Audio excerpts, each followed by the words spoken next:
Good morning, students. We are moving ahead with our next topic, electrocardiogram.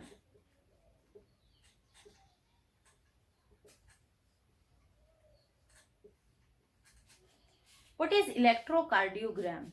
See, electrocardiogram is a piece of paper that is having the graphical representation of electric current in the heart that is helping in the movement of cardiac muscles. You must have seen a piece of paper, and this piece of paper is somewhat having representations like this. And this is known as electrocardiogram. These peaks, elevations that you are going to see, this is the graphical representation of our heart activities. In this paper, our heart activities are going to be graphically represented. And the machine, instrument with the help of which this graphical representation is denoted over here, that is electrocardiograph. So simply the electrocardiograph is, the graph-like representation is electrocardiogram, and the instrument, the machine with the help of which it is represented over here is electrocardiograph, and it was made by Beethoven. So we will talk about that what these peak means and what are the names given to these different peaks. So let's see a electrocardiogram. We have already studied cardiac cycle, so it will be easy for us to understand the electrocardiogram. For the representation of electrocardiogram, we require a baseline, and on this baseline we are going to show the peaks. There is a elevation over here, and this peak is known as P. And when this P, I am first representing the peaks only, there is a downward movement, that is Q. There is a steep elevation, that is giving you the R wave. Again moving downward, and then again there is a peak. So this is how a cardiogram is visible. Now the structure that I has made, this is representing one cardiac cycle. Simply means I have represented over here all the steps of cardiac cycle in form of peaks. These were the steps of cardiac cycle. Let's revise the steps of cardiac cycle one more time. The first step was atrial systole, in which atrias were going to contract. Ventricular systole, ventricles were going to contract, and there was ventricular diastole, when ventricles were present in relaxed position. This is what we have discussed up to now. Now, this first peak, the P wave, is showing the atrial systole, or we can also say atrial depolarization, atrial contraction. It can also be called as depolarization. What do we understand by depolarization? See, we have seen that SA node is going to send the signal for, this SA node is present on the right side of the right auricle of the heart, and it is going to send a signal for the contraction. Now, when the normal cells are present, they are having charges. Outside positive charge is there, and inner side negative charge in their resting position. So there is charge distribution, and it is known as polarization during resting stage. When they are going to receive these impulses of contraction, the charge separation is going to differ. Now there is positive charge that start coming inside, and negative charge start going outside. So some of the negative charge will be present over here, and positive charge has entered inside. So this is known as depolarization, the changes in the charge distribution between the membranes. So polarization, then changes leads to depolarization, and when the impulse will be finished, again there will be normal distribution. Positive charge will move out and negative charge will move inside. Means they are going to get into their original form. That will be known as repolarization. So we are going to talk about depolarization and repolarization here. So atrial systole or atrial depolarization means contraction of atria has taken place. And when this contraction of atria is going to take place, when the SA node are going to send the signal, the impulse of contraction, and atria, because of this impulse of contraction, the atria are going to contract. So this is shown by our P wave. After the atrias contract, now this impulse will be received by, this is SA node.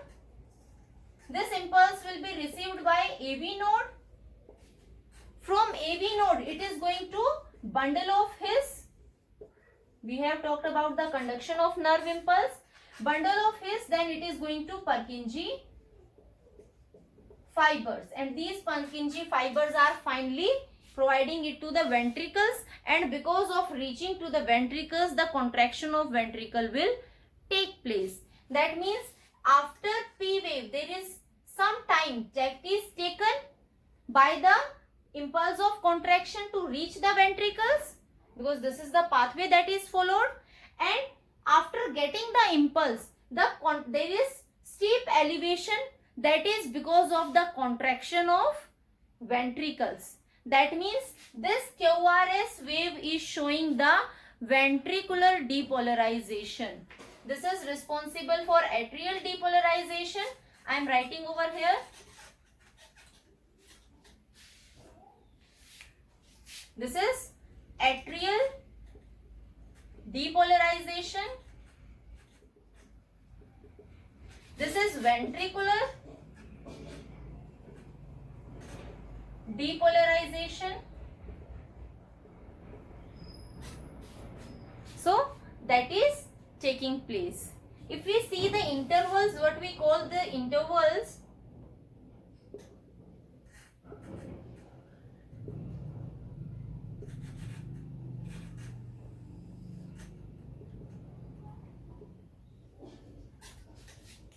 this is RPR interval. Interval means the time taken by the atrias to contract, and it is going to take about 1.1 second. This is the time taken by atrias to contract. This is our QRS wave,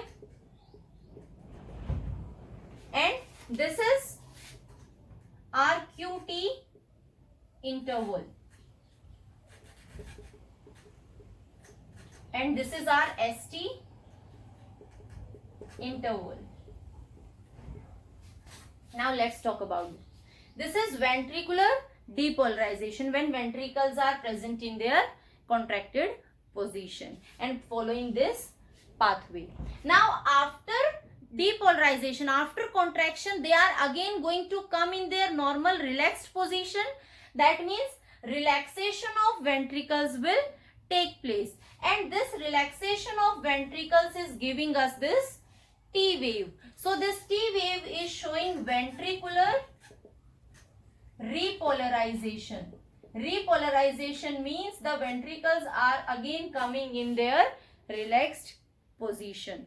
So the time taken by the QT interval will be, means the contraction of ventricles will be almost 3 seconds, and after this all the chambers are going to relax, and from the start of the next cardiac cycle they are going to take a time of almost 0.4 seconds. So this is the initiation of a cardiac cycle, and this is the stopping point of a cardiac cycle, and from here the next cardiac cycle is going to initiate. This is how contraction and relaxation of different chambers of heart are going to take place, and they are represented graphically. Now the doctor is going to examine this graph. If there is any problem in any of the peak, that means there is any complication related to the heart. If we see this PR interval, if this PR interval is going to extend, that means there is some type of inflammation in the atrias. If there is some kind of myocardial infection or heart attack situations are there, then also we are getting some of the problems in our QRS wave or this ST interval. So they start predicting, they start viewing this pattern of waves, and any of the deflection in these pattern of waves will be a abnormal situation. So this is how a electrocardiogram is represented. Now let's talk about the next topic, that is lymphatic system. Earlier we discussed lymphatic system very briefly.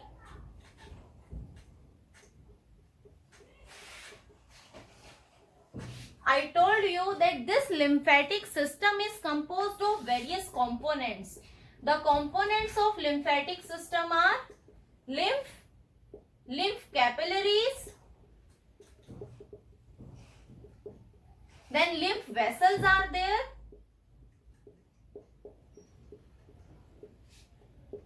lymph nodes are present, thoracic duct,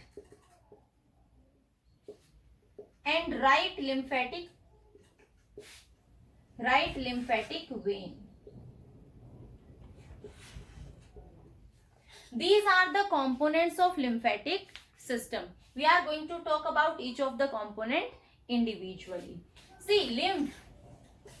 We have already discussed about lymph. Lymph is showing a chemical composition near to the blood. But if we compare lymph and blood, we are getting some less amount of nutrients or proteins in lymph, while they are present in more amount in blood. It is also showing some of the similarities with the tissue fluid also.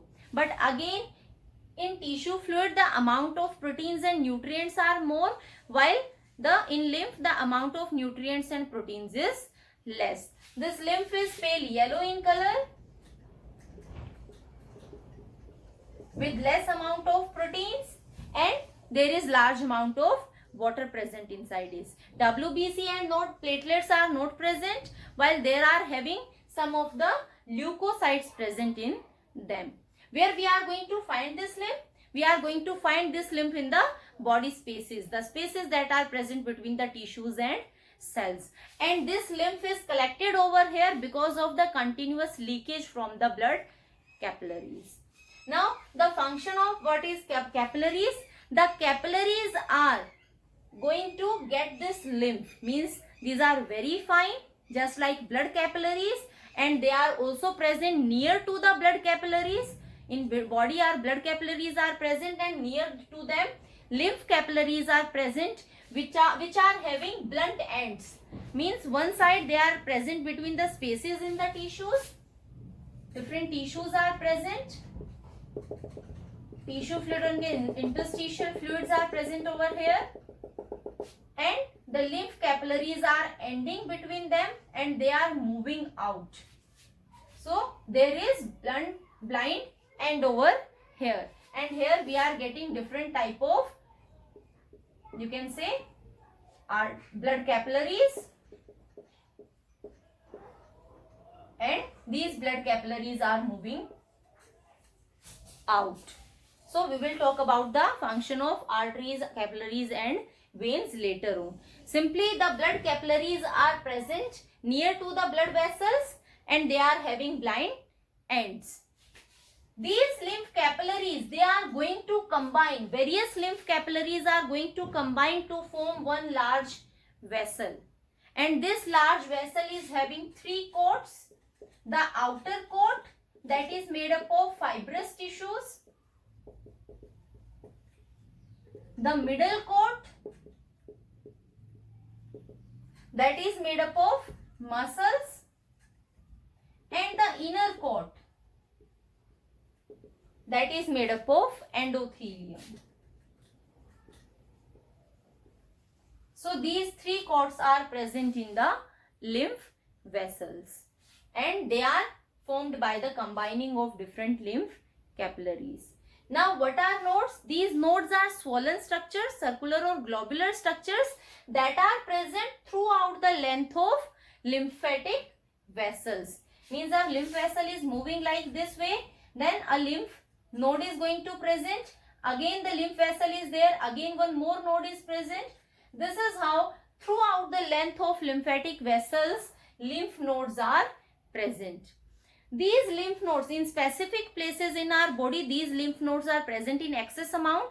Like thorax is there, in thoracic cavity the space is present where these lymph nodes are present in excess. Our neck region is also there. So some of the regions are having large number of lymph nodes. And what these lymph nodes are having? These lymph nodes are having leukocytes in them. Leukocytes are WBC, we already talked about them, and the special type of leukocytes that are present in these lymph nodes are lymphocytes.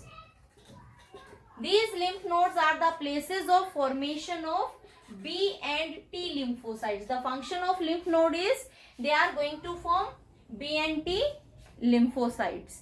The second function is here macrophages are present, and these macrophages are responsible for the engulfment of any of the microorganism or waste debris that is present or that is flowing through these lymph vessels. That means we can simply say that it is helping in the cleaning of the lymph. And the third function is the B lymphocytes that are present over here, they are going to give rise to plasma cells, and these plasma cells are forming antibodies which are part of our immune system. So they are playing a very important role in our immune system. These are the functions of lymph nodes. Now thoracic cavity and right lymphatic vein. Let's thoracic duct and right lymphatic vein, let's discuss it with the help of a diagram.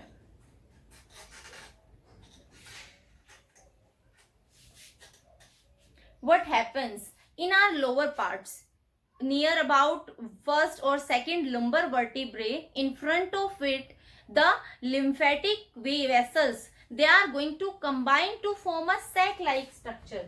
Means in lower parts lots of lymphatic vessels are coming. These vessels are in between, they are having nodes. I am showing the nodes over here. So they are having nodes and they are going to form a sac like structure in front of our first and second lumbar vertebrae, and it is known as cisternae chyli. From here arises a duct that is known as thoracic duct. A duct is arising from this sac like structure, that is thoracic duct. If remember heart, the superior vena cava. Superior vena cava is present, that is going to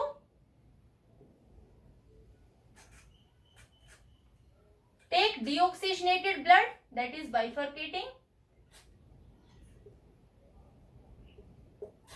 This is superior vena cava and it is going to take deoxygenated blood from upper parts of our body. This thoracic duct is going to fuse with this superior vena cava, and this is the thoracic duct, and it is going to pour all the, here also various lymph capillaries are present, lymph nodes are going to present all over the length. This is how we can show. So this thoracic duct is going to enter into the superior vena cava on the left side. So this is the left subclavian vein, and it is going to pour it into the left subclavian vein. Here diaphragm is present, a dome shaped structure, and the right lymphatic vein is arising, and this right lymphatic vein is going to pour this lymph into the right subclavian vein. So the superior vena cava has two bifurcations. One is going to receive deoxygenated blood from right side by right subclavian vein, and one is going to receive deoxygenated blood from left side, that is left subclavian vein. and the lymphatic vessels are, the left side of the lymphatic vessels are going to pour the lymph into this left subclavian vein, and the right side lymphatic vessels are going to drain it into the right subclavian vein. This is how the lymph is drained or lymphatic system is functioning. Now we will talk about the blood vessels.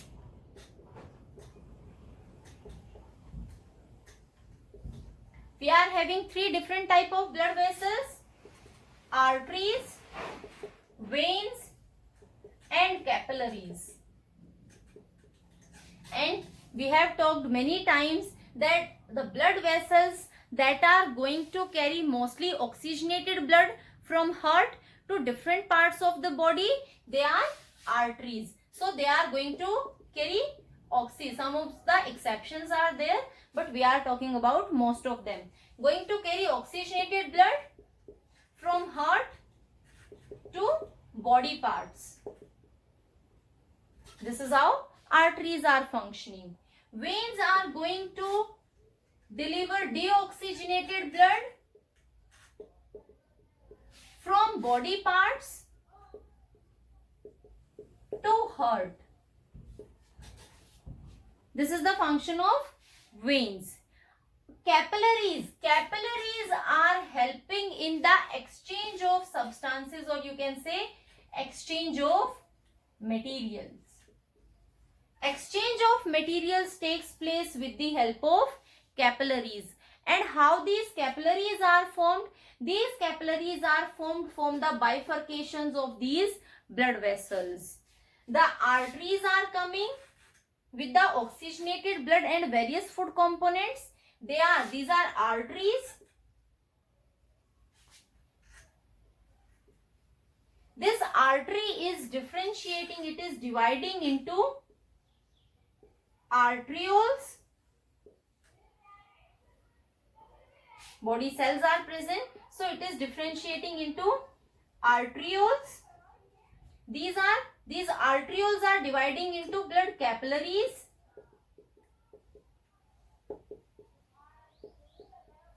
These blood capillaries later on combine to form venules, and these venules are leaving out in form of veins. This is how the system is functioning, and these capillaries are going to help in the exchange of gases that are, or mostly substances, that to our body tissues that are present near to it. So how the blood vessels are functioning? Oxygenated blood is taken by artery. It is divided into various arterioles. These arterioles are dividing into fine blood capillaries because they are having extremely fine structure and very thin wall. Only one endothelium is there. So with the help of this, the diffusion of substances and gases takes place. They are going to get carbon dioxide or waste from the tissues, combine to form venules, and finally move out to form veins. So from here oxygenated blood is entering, and from here deoxygenated blood is removed out. This is how the vascular system is functioning. Now if we see the membranes that are present in the arteries and veins, there are three membranes, there are three layers that are present in the arteries and veins. The outer one is known as tunica externa. This tunica externa is made up of loose connective tissues.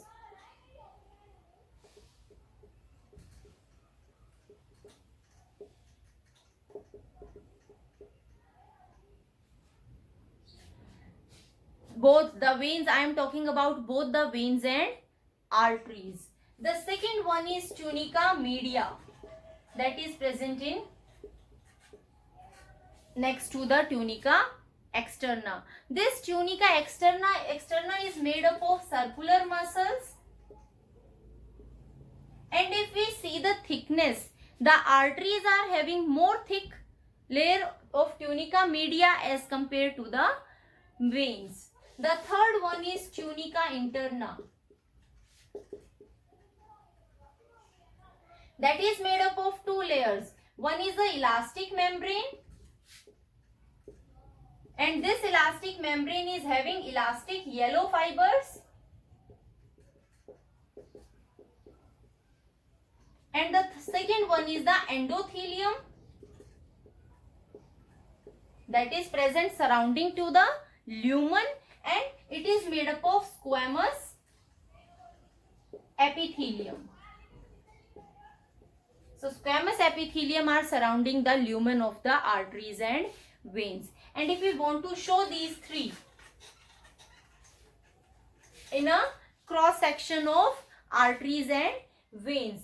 Cross section simply means I am going to cut a section and we will see how they are appearing.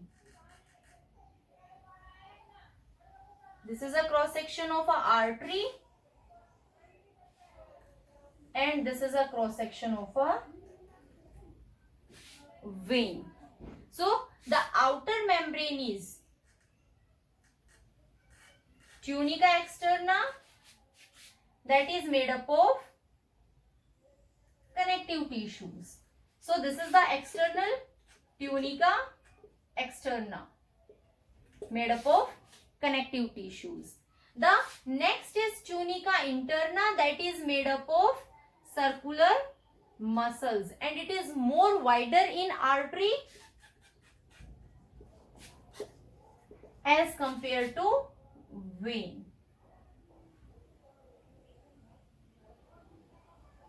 This is the second one, and this is how the cells are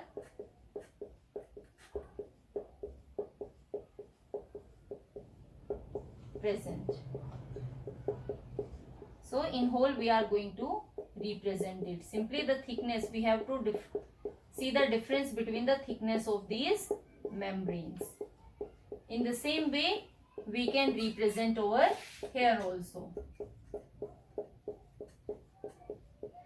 The thickness is less.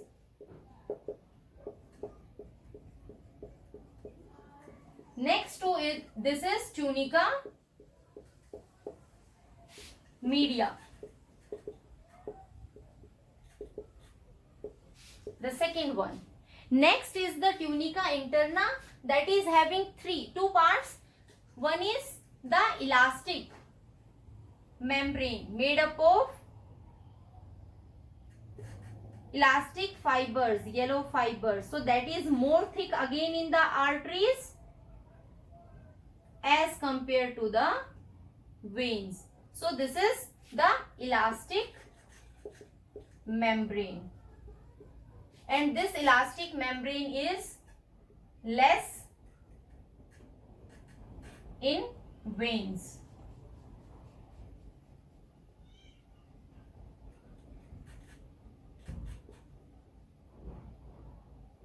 It is less thick in veins. And the innermost is the endothelium, that is present more extended, that is going to surround the lumen, and it is made up of more extended cells in the arteries, while this is the endothelium,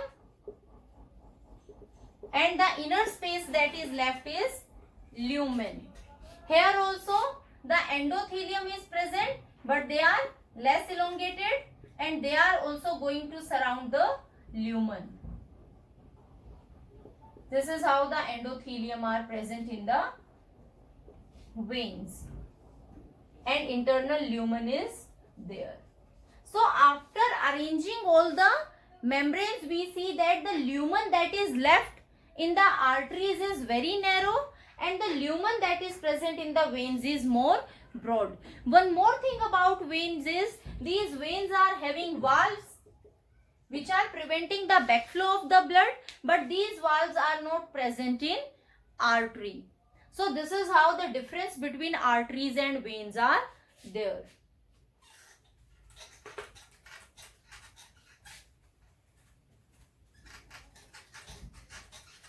The next thing is double circulation. How double circulation is taking place in humans. We have discussed that the organisms that are having complete 4-chambered heart, they are going to show double circulation, means 2 times their heart is receiving the blood and 2 times the heart is pumping out the blood. We have seen in the functioning of heart that the left side of the heart is going to receive oxygenated blood and it is going to pump out oxygenated blood, and the right side is going to receive deoxygenated blood and it is going to pump out the deoxygenated blood. So the double circulation is having 2 components, that is systemic circulation and the second one is pulmonary circulation.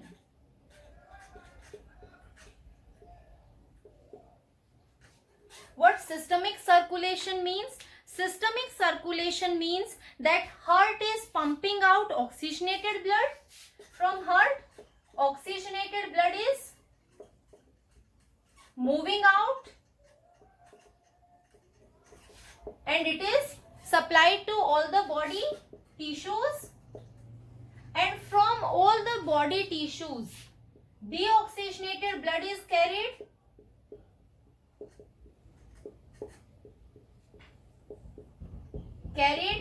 and it is entering into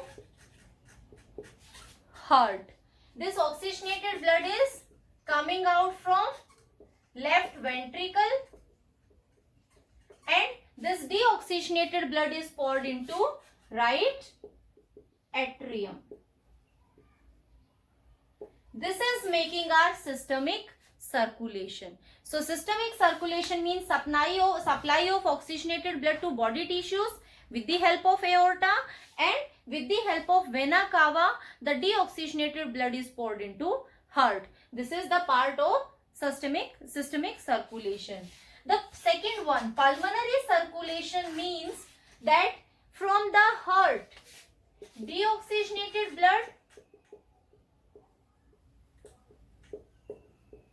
blood moves out and enter into lungs, and this process is done by pulmonary artery, and oxygenated blood from lungs is carried by pulmonary vein into heart, that is left atrium, and this is going out from the right ventricle. This is the pulmonary circulation. So pulmonary circulation is including the moving out of deoxygenated blood, it is going to lungs, and from lungs oxygenated blood is returned back to the heart. Let's show this double circulation. These are the components of double circulation. We can easily represent this process of double circulation with the help of a flow chart. Let's talk about the right atrium. The right atrium is going to give deoxygenated blood to the right ventricle, and from this right ventricle, pulmonary artery is taking this deoxygenated blood to the lungs. From here, the blood is taken by pulmonary artery and it is given to the lungs. Now, the lungs are taking this deoxygenated blood and providing oxygenated blood, and this oxygenated blood is carried by pulmonary vein, and pulmonary vein is going to pour it into left atrium. This is happening over here. Now from the left atrium, the oxygenated blood is going to enter into left ventricle. The left ventricle is going to pump this blood into aorta. Aorta is going to supply into body tissues, and from body tissues, vena cava is going to take deoxygenated blood, and deoxygenated blood is entered over here. So this is deoxygenated blood. I am also writing this oxygenated blood over here. So from lungs, pulmonary vein is carrying oxygenated blood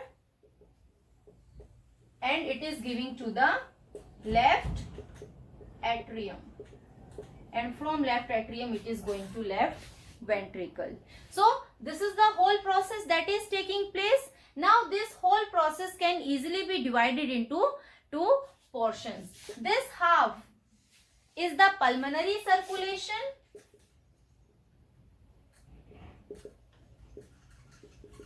and this half is the systemic circulation. So this is how double circulation is taking place.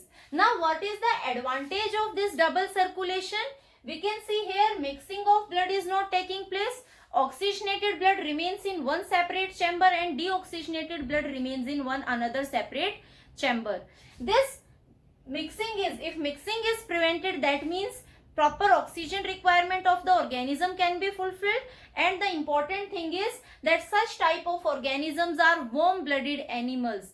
Their body temperature is not going to vary with the temperature of environment. That is the importance of double circulation. Other than double circulation, some of the specialized circulations are also present in our body. What these specialized circulations are? The another double circulation was the first one. The another one is coronary circulation.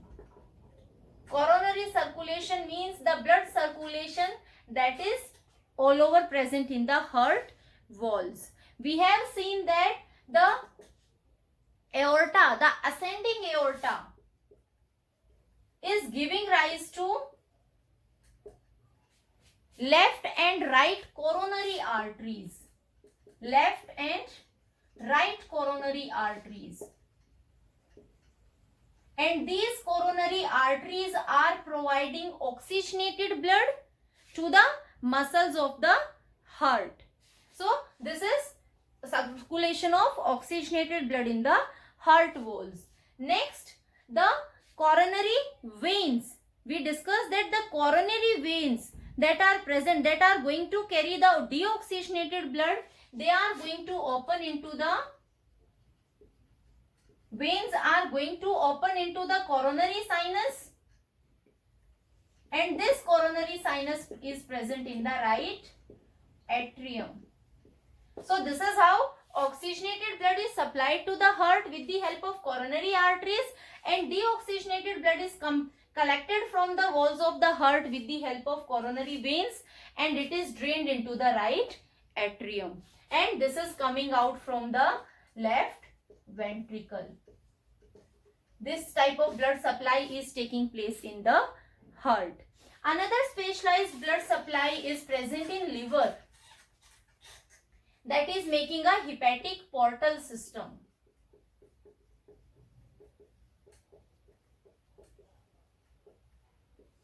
What type of hepatic portal system is functioning in liver? Liver is getting two different type of blood supply. Liver is getting oxygenated blood from hepatic artery. Aorta, descending aorta is moving to all parts of the body.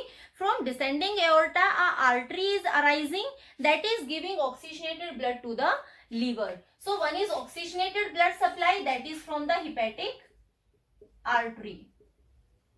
It is also getting deoxygenated blood from the digestive organs of our body, like stomach, large intestine, small intestine of body, through various small veins that are known as portal veins. So from all these digestive organs, the deoxygenated blood is not going to heart. First, through various small veins, this deoxygenated blood is supplied to the liver, and then later on it will enter into heart. So the portal system means that small veins are going to give deoxygenated blood to liver instead of giving it to heart. So first blood enters, deoxygenated blood enters into liver, and later on with the help of hepatic vein, all the deoxygenated blood, that was this one also, and the deoxygenated blood that was produced by liver, combinedly this hepatic vein is going to give it to the vena cava, and vena cava is going to give it to heart. This is happening with the liver. Now there are lots of portal veins that are carrying deoxygenated blood from different organs. First one is superior mesenteric vein. This superior mesenteric vein is carrying deoxygenated blood from small intestine, then stomach and some parts of large intestine with the help of various small veins. The second one is splenic vein.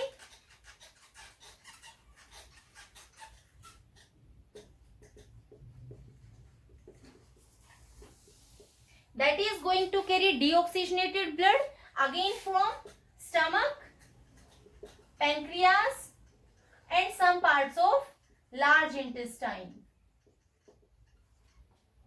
There are left and right gastric veins which are taking deoxygenated blood from the stomach and giving it to the liver. The fourth one is a small vein, that is cystic vein, that is going to give deoxygenated blood from gallbladder. So all these veins are forming the portal system, and they are going to collect the deoxygenated blood from these organs, and they are forming a hepatic portal vein, and this hepatic portal vein will finally give it to the liver. There is a reason behind this. Why the blood, we can say why the blood is not going to, the deoxygenated blood is not going directly to the heart, why it is entering into the liver. This blood is coming from digestive organs. That means this blood is containing excess of glucose. There is large amount of glucose that is present in this deoxygenated blood. And we want one thing, the liver is going to convert this excess of glucose into glycogen, which will be stored in liver. So when our blood is having maximum amount of glucose, that is converted into glycogen and it will be stored in liver. When there is deficiency of glucose, this will be glycogen will again be broken down into glucose and it can be used. So the deoxygenated blood is having excess of glucose that will be stored in the liver in form of glycogen. This is the one reason. The second reason is that deoxygenated blood is containing nitrogenous waste like ammonia. And liver is going to convert this into non-toxic substance, that is urea. Because ammonia is highly toxic. So if it is going to circulate to our blood, to our heart, that will cause many problems in the heart. So liver is going to convert this ammonia into urea, and later on this urea will be sent to kidney and it will be removed out of the body. These are the reasons for which the deoxygenated blood is first coming to liver and then it is going to heart. There are other more portal system that are present. One small portal system other than this hepatic portal system that is functioning is hypophyseal portal system. This hypophyseal portal system is composed of only two hypophyseal veins which are going to get deoxygenated blood from hypothalamus to the anterior lobe of pituitary. So two veins are going to carry deoxygenated blood. Hypothalamus is present in brain. We are having 3 lobes of pituitary. This is connected with the anterior lobe of pituitary, and with the help of these various hormones, with this hypophyseal system, various hormones from hypothalamus will be delivered to the anterior lobe of pituitary. So these are some of the other circulations that are functioning in our body.